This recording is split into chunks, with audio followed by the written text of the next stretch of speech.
yang mengatakan dianggap telah dibacakan. Kata dapat bersifat fakultatif, sehingga dalam hal ini karena Mahkamah telah memeriksa perkara 29, 51, dan 55, maka posisi kasus perkara nomor 90 dan perkara 91 sudah jelas, sehingga Mahkamah dapat langsung memutus perkara akuo.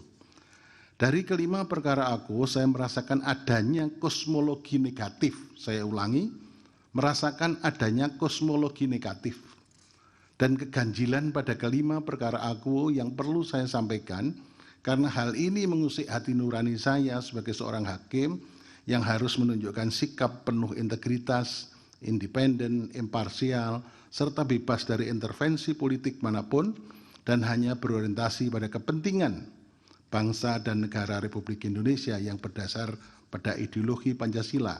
Saya ulangi, serta bebas dari intervensi politik manapun dan hanya berorientasi pada kepentingan bangsa dan negara Republik Indonesia yang berdasar pada ideologi Pancasila. Berikut keganjilan dan keanehan yang saya rasakan. Yang pertama, keganjilan dan keanehan pada penjadwalan sidang yang terkesan lama dan ditunda-tunda. Berdasarkan catatan administrasi pada Kepanitraan dan Sekretariat Jenderal Mahkamah Konstitusi, proses persidangan kelima perkara akuo tertera di bawah ini. Saya petakan hal tersebut. Berdasarkan pada proses persidangan sebagaimana diuraikan pada tabel di atas, proses persidangan pasca persidangan perbaikan permohonan menuju pemeriksaan persidangan dengan agenda mendengarkan keterangan DPR dan Presiden terkesan terlalu lama, bahkan memakan waktu hingga 2 bulan, yakni untuk perkara nomor 29 dan 1 bulan pada perkara nomor 51 dan perkara 55. Meskipun hal ini tidak melanggar hukum acara baik yang diatur dalam Undang-Undang tentang Mahkamah Konstitusi maupun peraturan Mahkamah Konstitusi, namun penundaan perkara akuo berpotensi menunda keadilan dan pada akhirnya akan meniadakan keadilan itu sendiri. Justice delay, justice deny. Terlebih hal ini merupakan suatu ketidaklasiman yang saya rasakan selama lebih kurang 10 tahun menjadi hakim konstitusi dalam menangani perkara di MK. Oleh karena itu, pada kesempatan ini pula saya mengusulkan agar Mahkamah menetapkan tenggang waktu yang wajar antara sidang perbaikan permohonan dengan pemeriksaan persidangan untuk mendengar keterangan DPR dan pemerintah, sehingga peristiwa seperti ini tidak akan atau tidak lagi terjadi di kemudian hari. Perbaikan ini dapat dilakukan dengan menyempurnakan hukum acara pengujian undang-undang. Keanehan kedua atau keganjilan yang kedua, pembahasan dalam rapat pemusyawaratan hakim.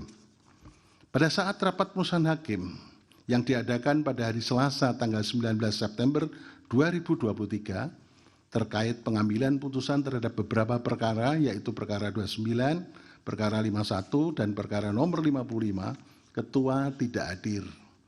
Oleh karena itu, RPH dipimpin oleh wakil ketua. Dan saya menanyakan mengapa ketua tidak hadir.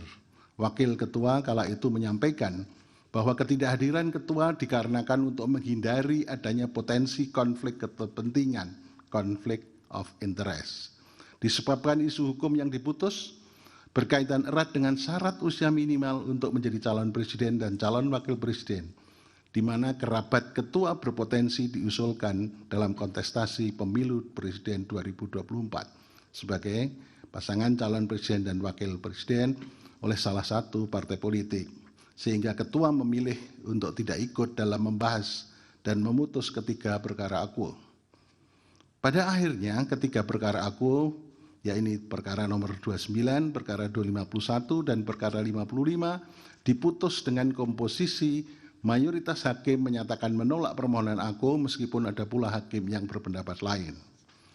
Namun demikian, pada perkara nomor 90 dan perkara nomor 91, dengan isu konstitusional yang relatif sama, yaitu berkaitan dengan syarat minimal usia calon presiden dan calon wakil presiden, ketua malahan ikut membahas dan memutus kedua perkara akuo, dan khusus untuk perkara 90 diputus dengan amar dikabulkan sebagian. Sungguh tindakan yang menurut saya di luar nalar yang bisa diterima oleh penalaran yang wajar. Tindakan ketua ini kemudian saya pertanyakan dan persoalkan di dalam RPH. Setelah dilakukan konfirmasi pada sidang RPH hari Kamis, tanggal 21 September 2023, ketua menyampaikan bahwa ketidakhadiran pada pembahasan dan forum pengambilan keputusan pada perkara nomor 29, 51, dan 55 lebih dikarenakan alasan kesehatan dan bukan untuk menghindari konflik kepentingan. Sebagaimana disampaikan oleh Wakil Ketua pada RPH terdahulu.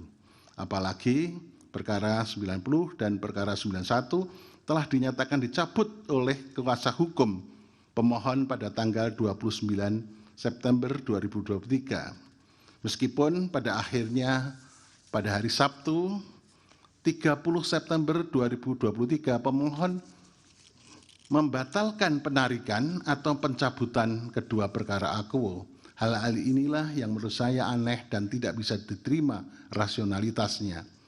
Peristiwa ini turut menguji pula sisi integritas dan kenegarawan seorang hakim konstitusi. Di sisi lain, saat memutus perkara nomor 90, putusan diambil dengan komposisi yang selama ini sepengetahuan saya belum pernah terjadi. Adapun komposisi tersebut adalah sebanyak 3 orang hakim mengabulkan sebagian dengan memaknai syarat usia tetap 40 tahun sepanjang dimaknai berpengalaman sebagai pejabat negara yang dipilih elected official, misalnya berpengalaman sebagai gubernur, bupati, atau wali kota. Sebanyak 2 orang hakim mengabulkan untuk sebagian dengan alasan yang berbeda terkait dengan pertimbangannya, yaitu terbatas berpengalaman sebagai gubernur yang kriterianya diserahkan pada pembentuk undang-undang. 1 orang hakim memiliki pendapat berbeda dissenting opinion dengan menyatakan pemohon tidak memiliki kedudukan hukum. Sebanyak 2 orang hakim berpendapat bahwa perkara ini bukan merupakan permasalahan inkonstitusional norma, tapi merupakan open legal policy. Dan sebanyak 1 orang hakim memiliki pendapat berbeda dissenting opinion, yaitu permohonan dinyatakan gugur. Inilah pendapat saya. 3, keanehan dan keganjilan itu adalah perkara nomor 90 dan perkara nomor 91 ditarik tetapi tetap dilanjutkan. Perkara nomor 91 dan perkara nomor 90 dan 91, saya ulangi, diajukan oleh pemohon yang berbeda, namun dikuasakan pada kuasa hukum yang sama.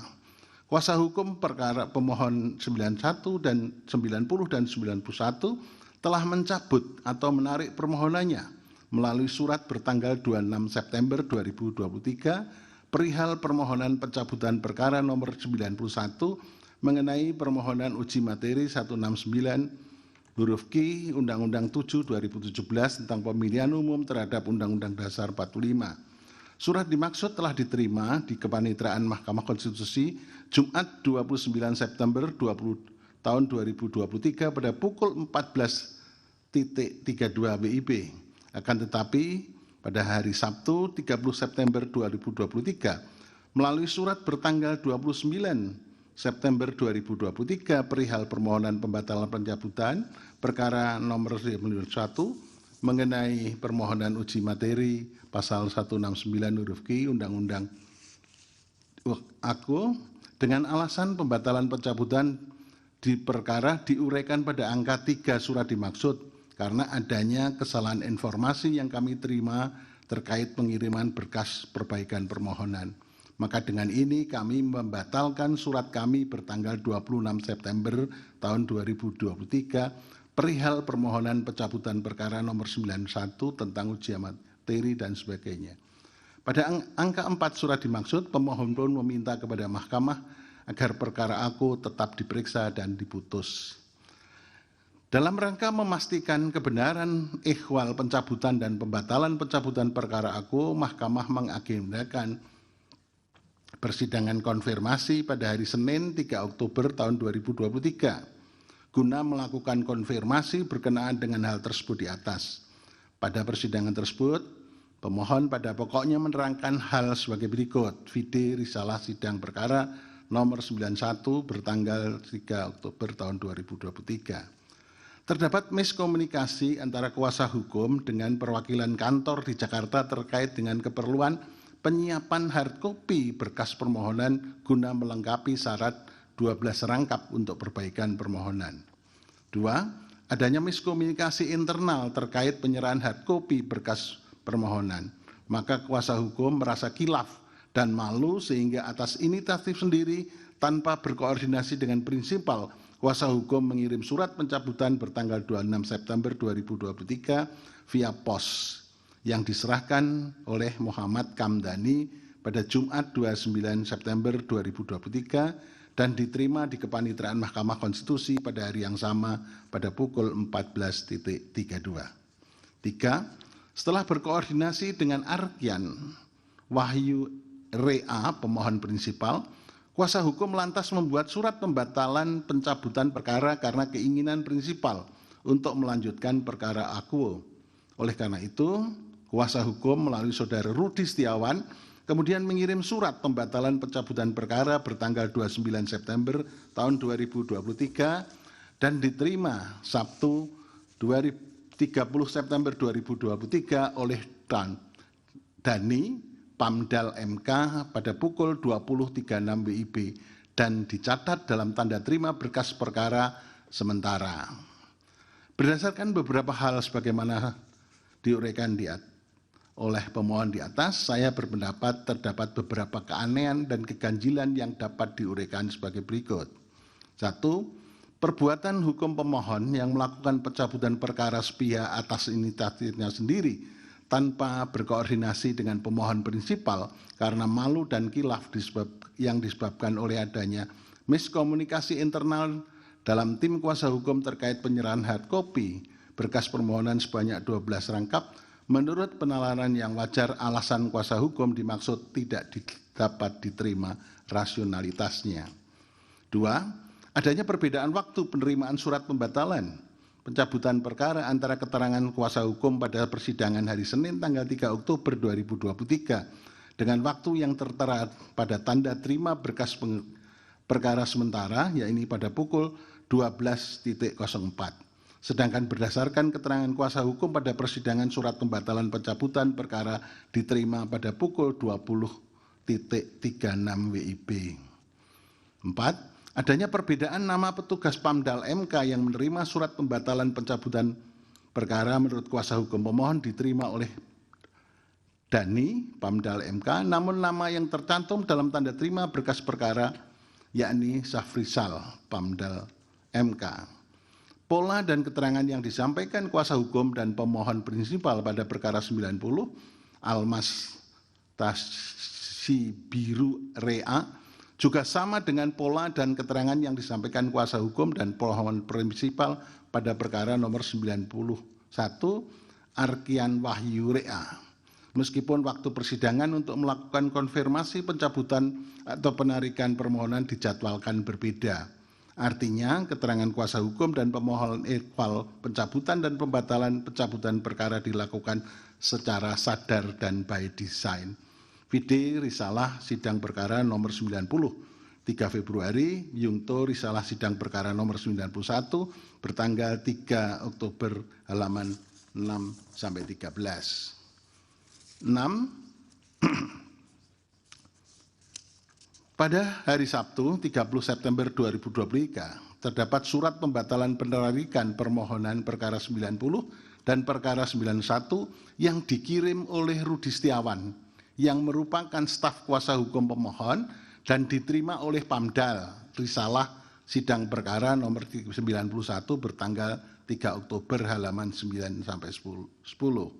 Permasalahannya yaitu mengapa surat pembatalan penarikan permohonan diregistrasi di bagian kepanitraan pada hari Sabtu tanggal 30?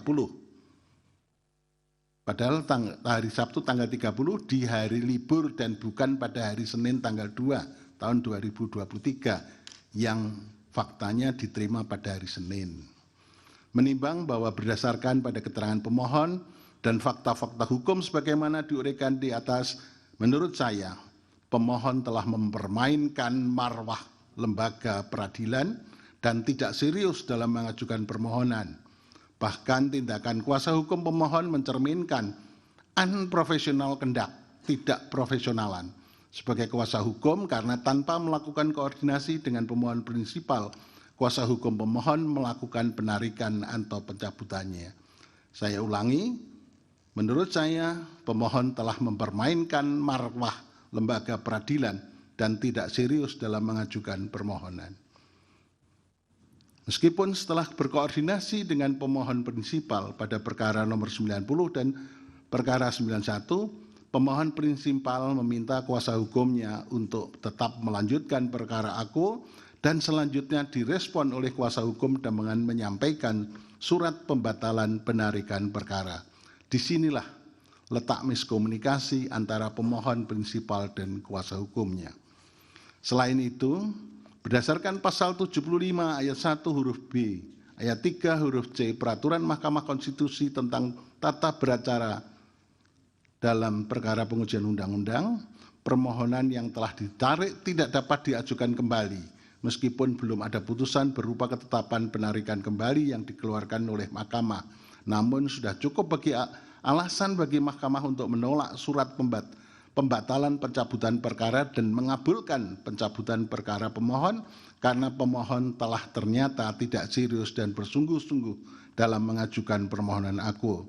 Terlebih, isu hukum yang diajukan pengujian konstitusionalitasnya merupakan isu besar yang sensitif karena syarat kepentingan politik dan menarik perhatian publik. Meskipun isu hukum dimaksud bukanlah satu-satunya permohonan yang diajukan oleh karena itu seharusnya mahkamah mengeluarkan ketetapan yang mengabulkan penarikan permohonan aku dengan alasan permohonan tidak sungguh-sungguh dan tidak profesional dalam mengajukan permohonan dan dapat diduga malah mempermainkan kewibawaan dan marwah mahkamah. Oleh karena itu menjadi kewajiban hakim konstitusi untuk memberikan edukasi kepada masyarakat pencari keadilan agar bersikap teliti, cermat, dan sungguh-sungguh serta tidak menganggap sepele persoalan ini sehingga perkara serupa tidak terjadi lagi di masa-masa yang akan datang. Dengan demikian, sebagai konsekuensi hukum dari penarikan perkara, maka pemohon tidak dapat melakukan pembatalan pencabutan perkara aku dan perkara yang telah dicabut atau ditarik tidak dapat diajukan kembali. Terima kasih Pak Wakil. Pak Ketua sudah hadir. Terima kasih Pak Ketua. Baik, terima kasih Yang Mulia. Ya, pendapat berbeda dissenting opinion terakhir dari Yang Mulia Hakim Konstitusi Soehartoyo